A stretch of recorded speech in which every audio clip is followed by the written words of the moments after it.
The evening sun was sinking behind the dusty plains when Clara Monroe finished her day's work. Her small ranch sat alone between the red hills of Arizona, where silence stretched for miles and only the wind dared to speak. She had learned to live with solitude.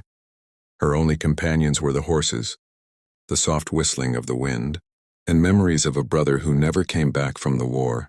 As she closed the barn door, something unusual caught her eye. A dark shape lying near the wooden fence, half hidden by tall grass. Her heart skipped. No traveler ever came this far off the trail. She hesitated, gripping her lantern tighter, and slowly approached. For a long moment she stood there, torn between fear and compassion. Then, against her better judgment, she knelt beside him. His breathing was shallow, his pulse weak. Someone had shot him recently. She could have walked away. But Clara wasn't made of stone. With trembling hands, she dragged the man inside her barn, laying him gently on a pile of hay. She cleaned the wound with what little medicine she had, whispering prayers under her breath. He never spoke, only groaned in pain. Hours passed. Outside, the night fell silent except for the cry of a distant coyote. Inside, Clara watched over him, wondering who he was, and what fate had brought him to her fence. By morning, his fever broke.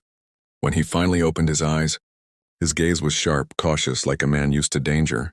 "Why'd you help me?" he rasped. Clara looked at him quietly.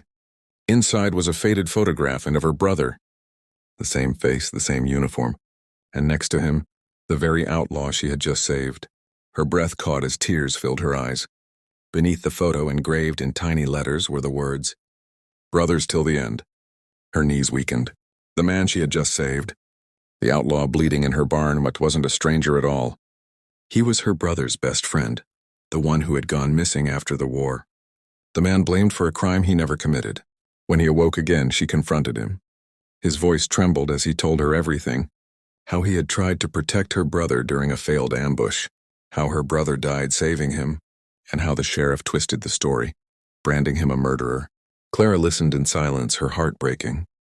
The world had called him an outlaw, but in truth, he was the only man who had tried to do right.